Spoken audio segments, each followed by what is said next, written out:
All right, welcome everybody. It is August 1st, and this is the weekly Kubernetes community meeting. This is a public meeting where we go through an agenda to update the community on what's happening in the Kubernetes community. Before we get started, please remember that we are under the Kubernetes Code of Conduct, so be excellent to each other.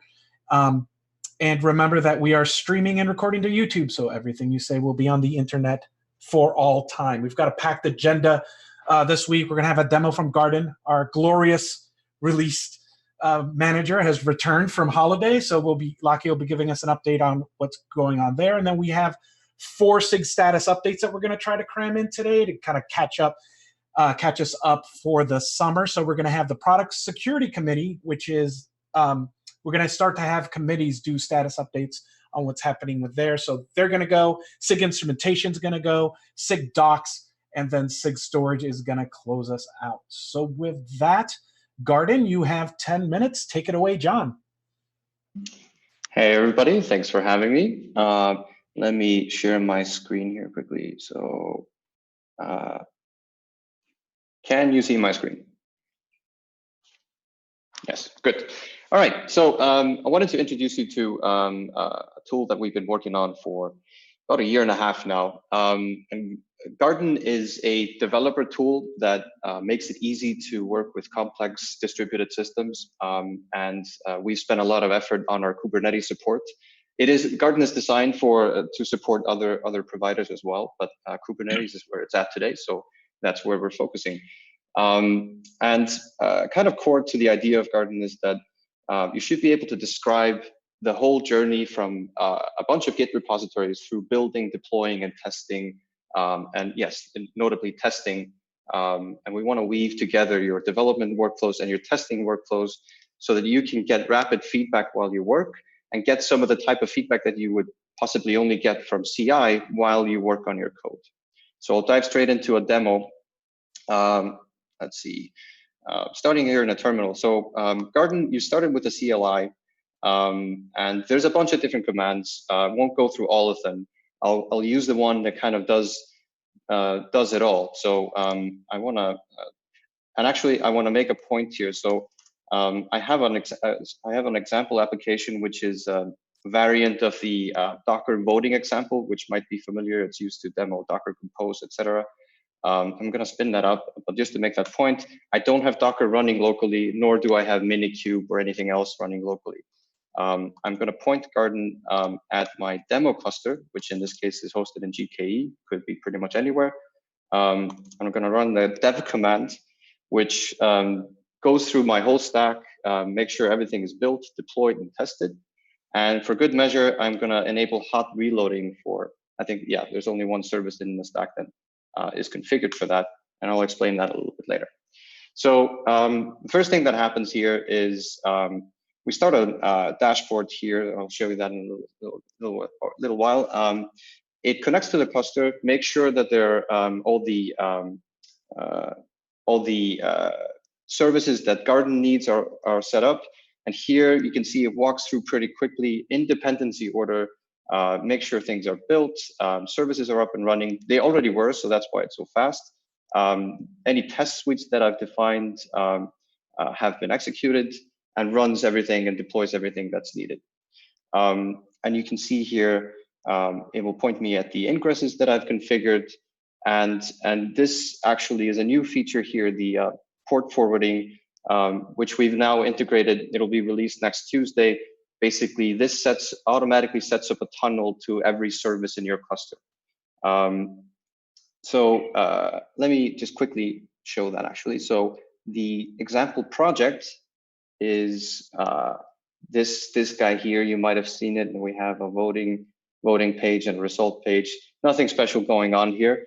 And notice that I'm connecting here through localhost. What Garden does here behind the scenes, it opens up the port immediately when you start, and then when you connect to the port, it will create a tunnel to the service in the cluster dynamically. So basically, there's a built-in TCP proxy in the tool itself. Just a little bit about how you configure Garden. So here is the example project. At the top level, you define a Garden project And that's, in this case, it's quite simple. I have two environments configured. So I can run the same project easily locally or remotely. Here I just have the connection information that I need to connect to a GKE cluster. There's some templating here because we actually run this in CI.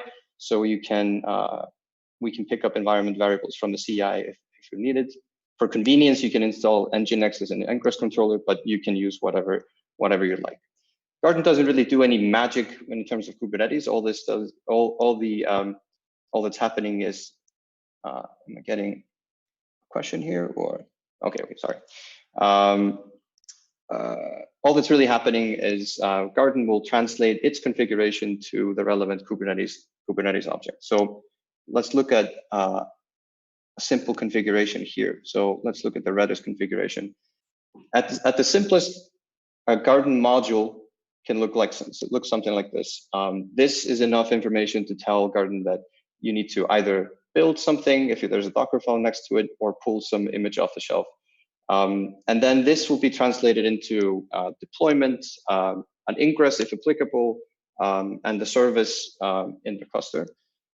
You can also specify your own Kubernetes manifest, and you can use Helm. And there's actually another version of this example project that uses Helm instead of these higher level abstractions that we have defined here.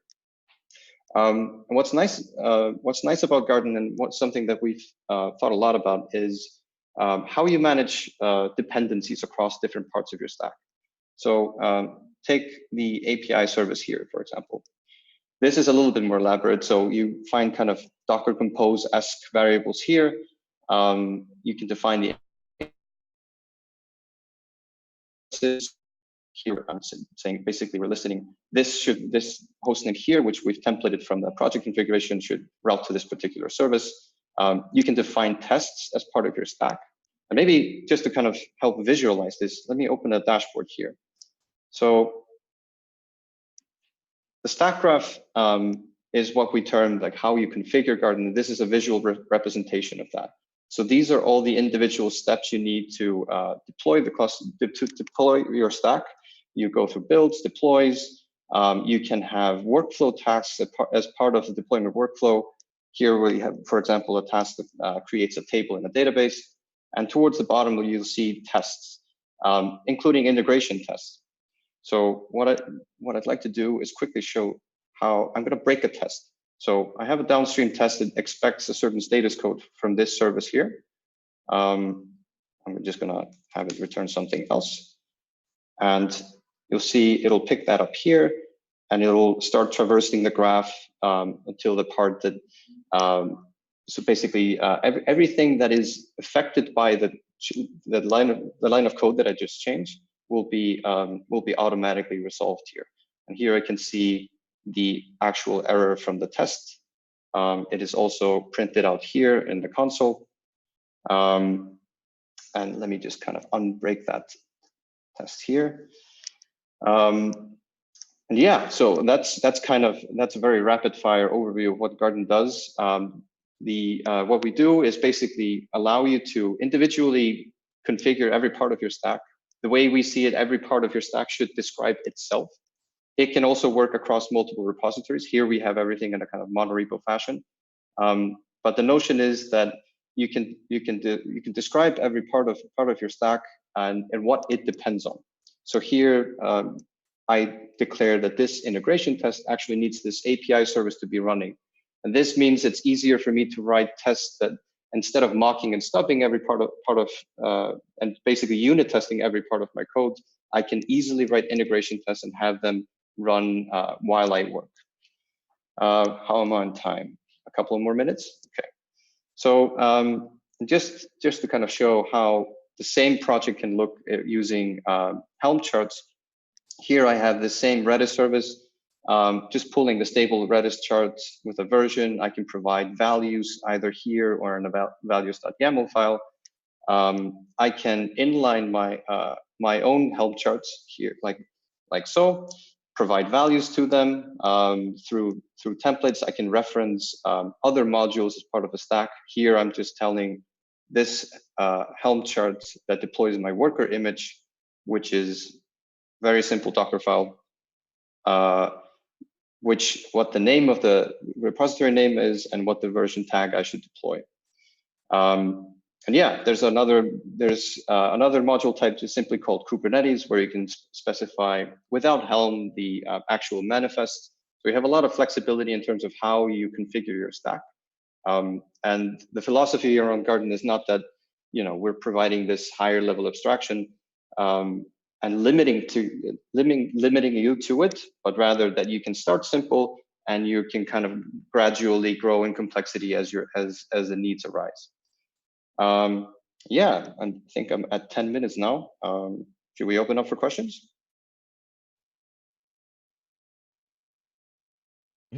Anybody have any questions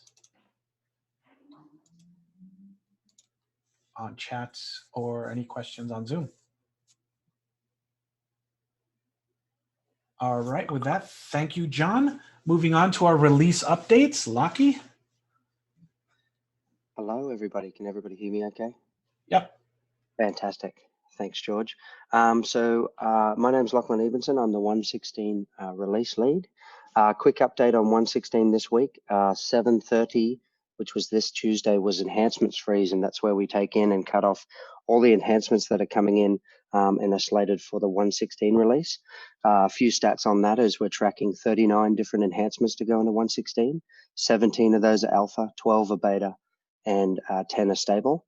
I also put in a section there for Enhancement Spotlight. I just wanted to call out some cool enhancements that were coming down the track there. You can have a look in the agenda. I specifically called out Sidecar Containers. And what Sidecar Containers enables you to do is say a container as part of a pod is actually a sidecar, and it will be started before all the other containers in that pod and terminated after all the other containers in that pod. So a little bit of ordering there, which is great when you're laying down, like an Envoy proxy, you want it to come up and get its routing in the right place before everything else starts. So feel free to click there and take a look at that. That is slated to go into 116. Obviously, it's pending the code landing and things like that. Also, we cut 116 Alpha 2 on Tuesday this week. So if you're interested in taking a look, you can download that and have a play and give us feedback. Upcoming milestones is next Tuesday, 8/6 will be Alpha 3, and that will be the final Alpha for 116. Then we go into beta the week after. Patch release updates, everything's still TBD, marked mid-August, and that's for all supported releases, 113.9, 114.5, and 115.2. Currently do not have dates assigned. That is the release team update. Feel free to ask any questions. I'll be hanging around on chat. Thanks, George. Any questions for Laki before we move on?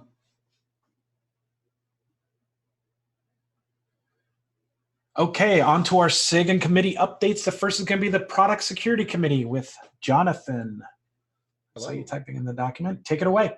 Hey, thanks. I've never actually shared my screen on Zoom before, so we'll see if this actually works. Can you all see? Yep, cool. Looks great. Thumbs up. That's awesome. Well, thanks for having us today, folks. I think that this is our first time at the Kubernetes community update. So again, thanks. And so I'm here to introduce the Product Security Committee and tell you a little bit about what we do. So firstly, what we do, the Product Security Committee is responsible for organizing the entire security incident response process, including internal communication and external disclosure.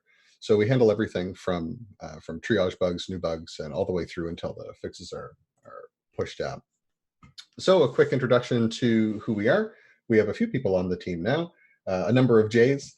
So firstly, we have Brandon Phillips and Joel from Red Hat, CJ, Tim, and Jordan from Google, and myself from Shopify. We have a few associate members here with us on the team. Swami is our newest from Microsoft, so we're pleased to have him along with us. Luke is also at Red Hat, and Micah is at Amazon. So these are the volunteers who have graciously decided to give their time to the community to help us out with releasing and responding to security incidents for Kubernetes. So a little bit about how it works. That's the TLDR version. So firstly, we will receive a suspected vulnerability report via the disclosure process. And so the disclosure process at kubernetes.io/security is where we expect that the majority of our vulnerability reports will come in right now. And with that, we will then triage the vulnerability, one of the members will, and then we'll assign a fixed lead if applicable.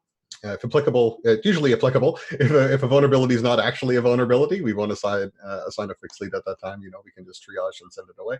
But if that's applicable, we'll pick a fixed lead, usually round robin from the product security committee. Thirdly, the fix lead will identify and select relevant developers to build the fix team. This is really easy thanks to code owners. And so, if there's a vulnerability in a piece of code, we'll definitely go check the code owners out and try to find the last few people who worked on a particular part of a feature, and then build this team out and start fixing. And so the fix lead, with the help of the fix team, will then assign a CVSS score, which is the, Common Vulnerability Scoring System. It's a pretty helpful tool that allows us to reason about different types of vulnerabilities against systems. And then we're going to request a CVE. And so the Kubernetes organization is able to do this, which is really awesome. So after we assign a CVE, and of course the fix is on the way, we're going to wait for that fix to be approved. And then once we actually have a fix and patches available to go, we will create a communication plan about these vulnerabilities, and then release them to the appropriate people. So that's really the short and sweet version of how the process works. In practice, it actually is a little bit longer than this. We're working on adjusting our timelines to actually meet some expectations, because again, this is a volunteer-based program. So for updates, what we're working on now is the Kubernetes and HackerOne partnership. We selected a bug bounty vendor earlier in the year, and that ended up being HackerOne, and we've been working with them to launch our bug bounty program for Kubernetes. No big updates for us on this yet. Please stay tuned. Hopefully we're going to have something by KubeCon, but we are working ferociously to get this bug bounty program in action. We're really excited about this. And finally, so where to find us, how to do the things. We have this homepage here at Kubernetes/security. Please check us out, read the documentation, become familiar with it, and how these vulnerabilities and security reporting affects you. We have a Slack channel, more for just talking. Please don't report vulnerabilities there publicly. The Slack channel is Kubernetes Security. We do have a public list that you can come join and talk with us at the Kubernetes Security Discuss. And if you do wish to report a vulnerability, please do it privately at kubernetes.io/security. I don't really know what else to update, given that it's our first meeting. So short and sweet. Thanks again for having us. Please feel free to reach out to any of us. We'd love to help you or further explain any of this system to you. And if you have any questions, I am here for you. So it looks like Aaron has the first question, which is, I heard, Aaron, are you on? Okay, I'll just repeat what he says. Hello? I've heard PST referred to as one of the least fun on-calls ever, so huge thanks to everyone volunteering their time to do this. I guess that's not a question, just a compliment.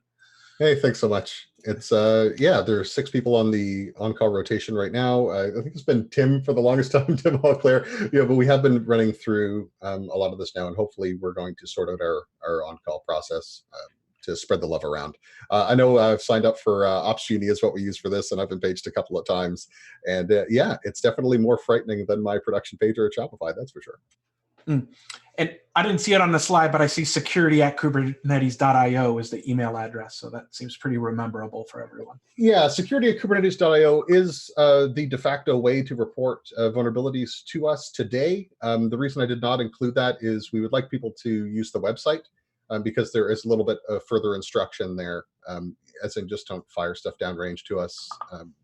We do have a issue template and whatnot to use. So instructions are on kubernetes.io/security, and hopefully, fingers crossed, we can get a bug bounty program on and start forwarding people over there soon. All right, great. Any last questions for security? All right, thank you, Jonathan. Next is SIG instrumentation. Peter? Can you hear me? Yes, sir. Take it away. Let me share the screen. This one.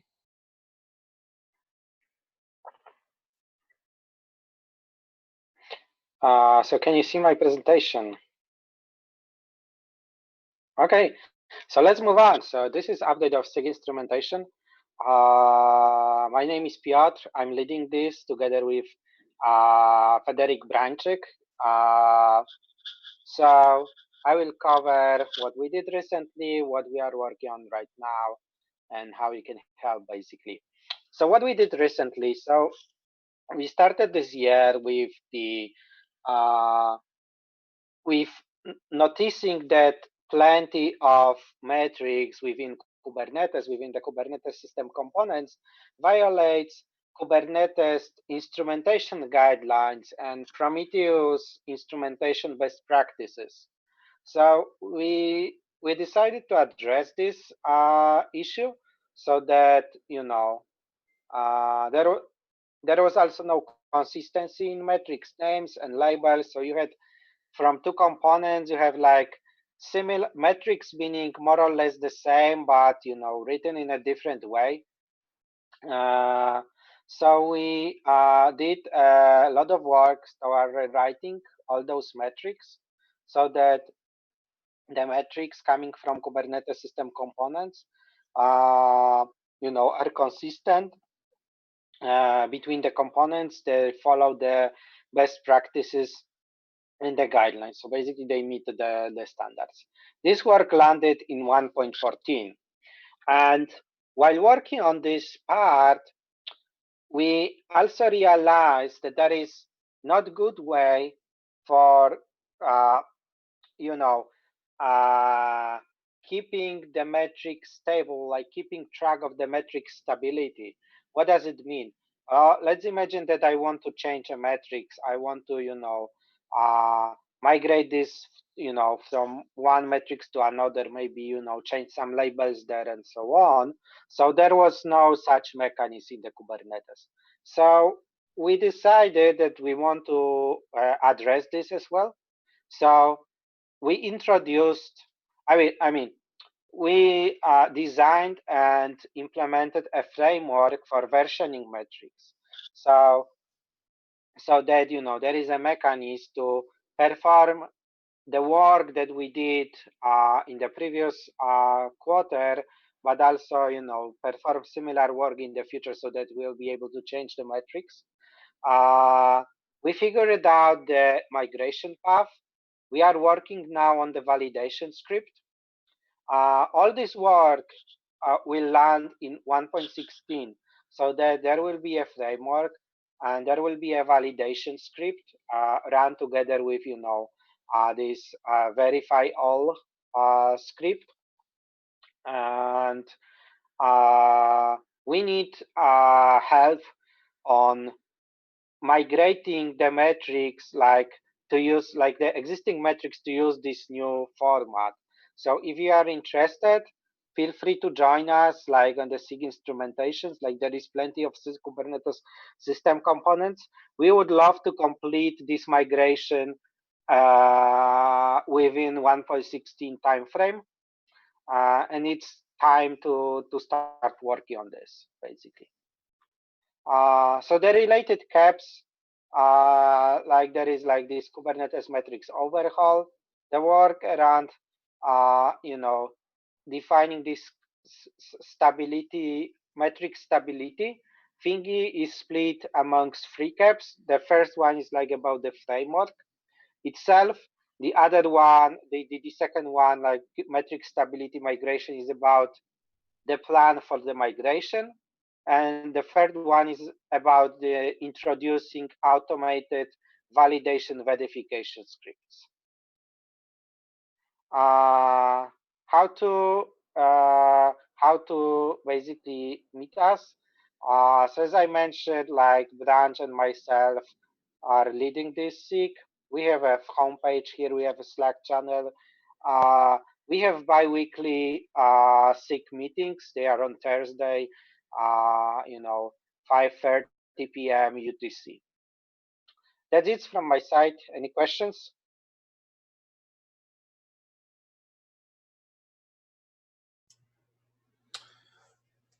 Okay, awesome. If I could just get a link to your slides in Slack or whatever, and I'll toss that in the notes.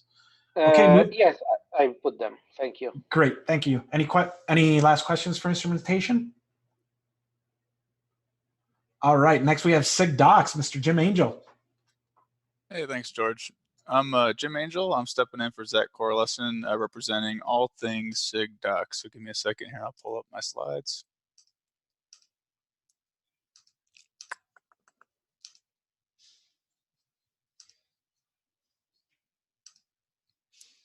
And then let me share my screen.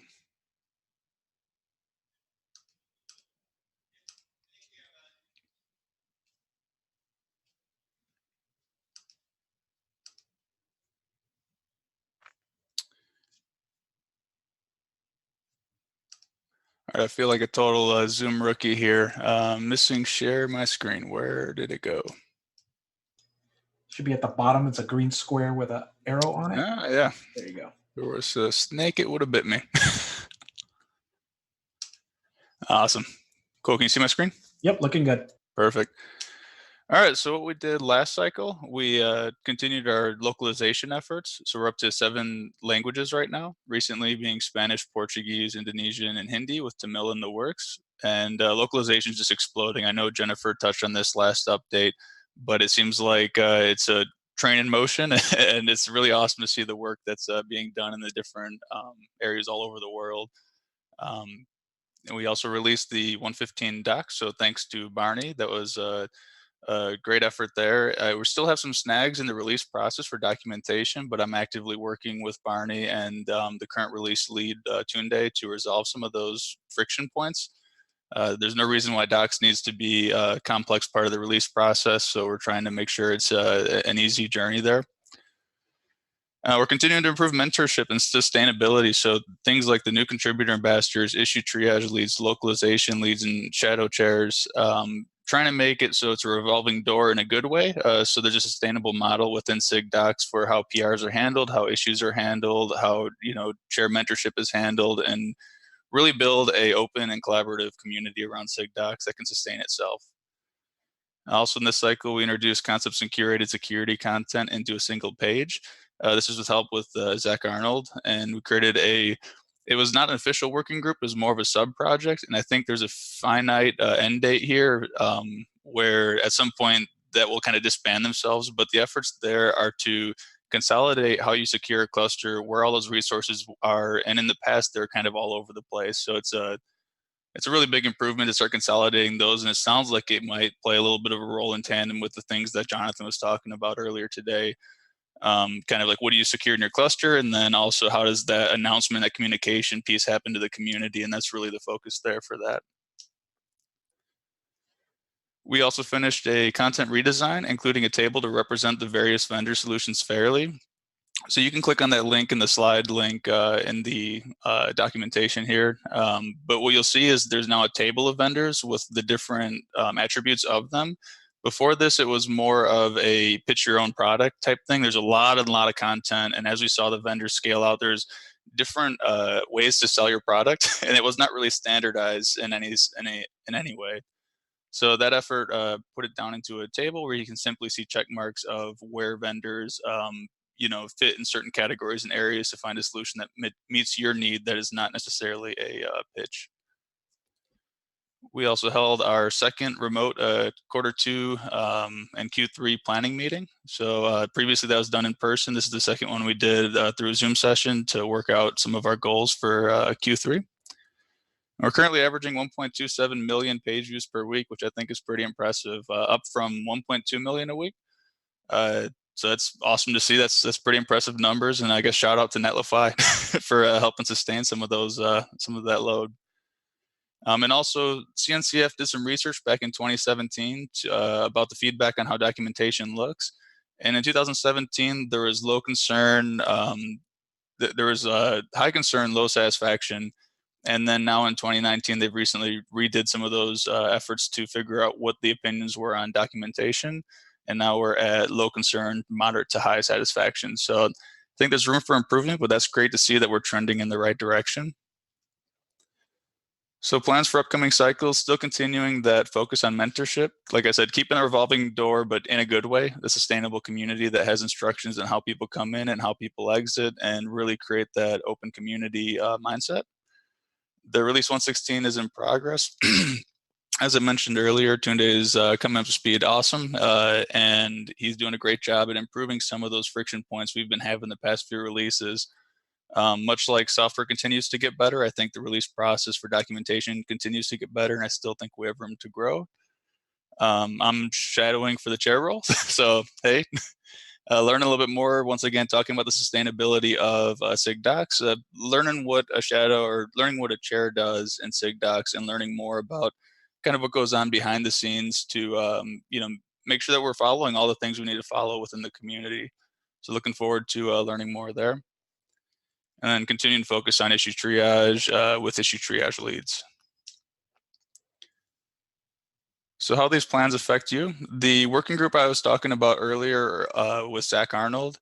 Zach Arnold no longer can run that group, so we're looking for someone to take over and kind of run with that group. There's a sig-docs-security channel on Slack, and really looking to kind of see that project to completion. There was a lot of efforts to consolidate security concepts to a single page. Now I think the secondary area is figuring out that communication point from I'm a cluster operator owner. How do I know when there's a vulnerability in my cluster? And I believe that's the objective they're set out to solve. And then just some housekeeping here. Jared's getting back from sabbatical today, so it'll be awesome to have him back, and really good to see him. Jennifer still has limited availability from starting her new job. And so as a result of all this, a lot of the workload has fallen upon Zach Corlesson. So he's quite busy, and he thanks you in advance for your patience as he triages things as they come his way. And we've invited shadows like myself and others to continue for the chair lead roles to help fill in the gaps. So if you're interested in contributing to documentation, there's a link here. We're looking for more shadow chairs and mentoring in Q3, Q4. There's always a need for technical review to ensure concepts and tasks are accurate and up to date. You can see the current priorities in the link there. So there's a lot of issue triaging that gets done in SIGDocs, but there's also some objectives to improve content documentation, which you'll find in that link there. So there's a little bit of a balance between putting out fires as well as improving the existing content. If you see something incorrect, open up a PR. As we noted there, PRs are going to get more attention than issues, just by the nature of what they are. And where to find us, there's the communication links to the chairs there, as well as our homepage, Slack, and our list. And I think that is it. So if you have any questions, reach out to us on Slack, or you can find me on Slack as well. Thank you. All right, thanks, Jim. Any questions for SIGDocs? Thanks for all the work you all do. All right, moving on to SIG storage. I see Saad has joined. Yes, sir. Take it away, sir. All right, let me share my screen and we'll get started. Can everyone see my screen okay? All right. So my name is Saad Ali. I'm one of the co-chairs of SIG Storage. Today I wanted to give you a real brief update on what we've been working on. So first up, I wanted to talk about the features that SIG Storage has delivered in 1.15. 1.15 in many respects was a kind of working release where there's a lot of work that we've been working on but haven't necessarily pushed out or released yet. But the major highlights for the 1.15 release were this migration work that has been going on for multiple quarters now, and the effort here is around the container storage interface. It's the container storage interface was built by SIG Storage to allow vendors to be able to build plugins and drivers out of tree, out of the Kubernetes core. Now the challenge is that went 1.0, but there are a number of volume plugins that are still part of the core Kubernetes in-tree code and the API, and ideally we want to be able to migrate that out of tree as well. This is in conjunction with an ongoing effort to remove cloud providers code from in-tree. And so we did a lot of work last quarter to enable this, but it hasn't gone to beta yet. It remained in alpha, but a lot of work was done that you don't get to see just yet.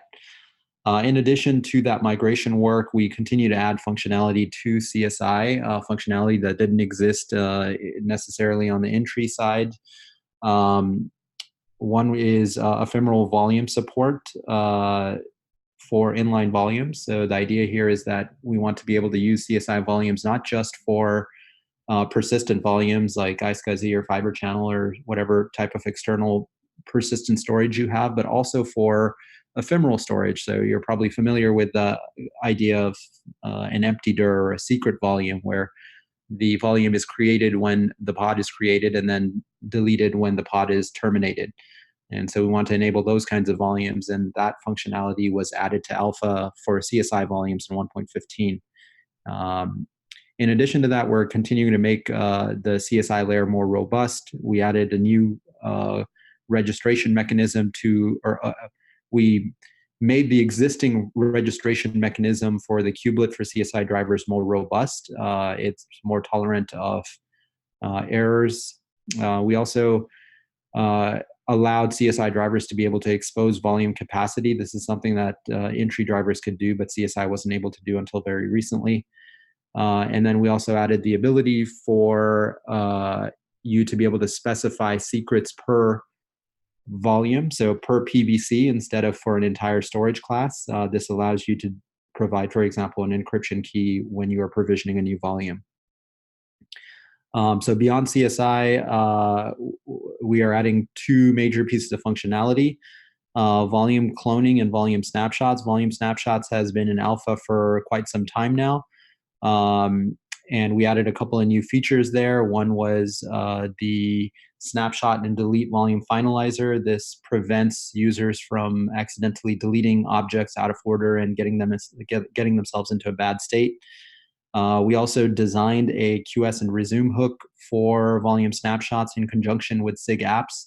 The idea here is that before we take a snapshot, we should have some mechanism by which we can tell the application to pause writes, so that we can pause writes and flush anything that's in buffer, so that we can take a snapshot that is going to be consistent. So that design was completed last quarter. And then the big star feature for 1.15 was volume cloning. This gives users the ability to use another persistent volume as a data source at provision time. So instead of first creating a snapshot and then creating a new PVC from that snapshot, you can create a PVC and point directly to an existing PVC. As long as the underlying storage system supports cloning, that will just result in the cloning of that volume. So that was the 1.15 release. Moving on to what we're working on this quarter for the 1.16 release. CSI migration, again, is our biggest ongoing effort. We're hoping to move that to beta this quarter. A lot of the work was done last quarter, so we're pretty confident in being able to hit beta here.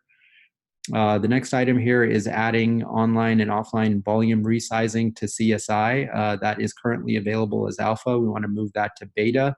This gives users the ability to automatically resize volumes through the Kubernetes API rather than having to go around and interact with the storage system directly. And then volume snapshots, we're finally planning to move this to beta as well. It's been in alpha for a while. It's gotten good usage, good feedback, and we're fairly confident in where the API is. But we've also identified a large amount of work that we want to do before we move to beta. So this will be a little bit of a stretch goal for us. We're hoping to hit beta this quarter, but that may end up slipping.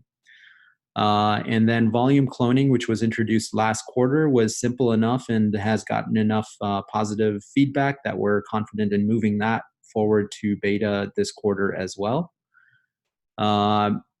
In addition to these beta implementations, we're also looking into designing a volume snapshot namespace transfer mechanism. This is a mechanism by which you can transfer volumes across namespaces. So the ability to snapshot or clone a volume is great, but as most of you are probably familiar with the PVCs, they are namespaced, and if both cloning and volume snapshots limit restore to the same namespace for security reasons. But users want to be able to kind of transfer volumes across namespaces, and we're looking into how we can enable that. So that's going to be a design this quarter, not an implementation. And we're also implementing CSI support for Windows. This is pretty big, so we're kind of going all in on Windows support in SIG storage. It's something that we've ignored for a while, but it's very important. And for this quarter, the goal is to get CSI working as an alpha implementation with 1.16. And then finally, I talked about the ephemeral CSI volumes. That is going to be moving to beta this quarter as well. So that closes up the features that we're working on for 1.16. If you are interested in getting involved, please go to this website here, and we have all the information about how you can get involved. We have a mailing list. We have a SIG channel if you have any questions. We hold meetings twice a week. Thursday, it was actually right before this meeting at 9 a.m. Pacific time. And we'd love to get more members. So thank you very much. Awesome. Thanks, Saad. Any questions for storage? All right. Thanks so much for powering through those updates. We were able to do 4, and we're still way ahead on time. So let's finish up with the announcements. Just some quick conference updates. The Cloud Native Rejects conference is happening before KubeCon Cloud Native Con in San Diego. If you're not familiar with this conference, they try to host all the talks that were not able to be accepted for the main conference. So it's really good that they're repeating that in San Diego. They're just trying to source a venue. So click on through to that link there if you're interested in that. Also related, the CNCF has announced the Kubernetes Summit in both Sydney and Seoul. These are 2 events, and they're going to be in December. I've left those links in the notes as well if you want to click through. Save the date. The Contributor Summit, which is the day before KubeCon Cloud Native Con, will be happening this year on November 17th and 18th, so save the date. Paris and crew are going to be putting together a program for both new and current contributors. So generally speaking, these are the larger ones. So she'll be providing more information as the weeks go on, but just if you can pencil in the date, we always have lots of good content that's useful for people who attend this call. Next week's updates are going to be SIG Cloud Provider. If you haven't seen the note on Kubernetes Dev, all the old Cloud Provider SIGs are now rolled up under that as sub-projects, so they're going to give an update on what's happening that next week. Contributor experience and scheduling will also be happening next week. Shoutouts, this is the #shoutouts channel on Slack. If you see someone going above and beyond the Call of Duty, feel free to just give them a thanks in that channel, and then we read them out towards the end of this meeting. So Nikita, this week we only have one. We'd like to shout out to Allison Doudney for running her first SIG contributor experience APAC meeting. That went really smoothly. So with that, we are going to close it up and give everyone over 15 minutes back. Does anyone have any announcements or any questions or anything for the group? Going once? Going twice? All right. Thank you, everyone, and we'll see everyone next week. Thank you.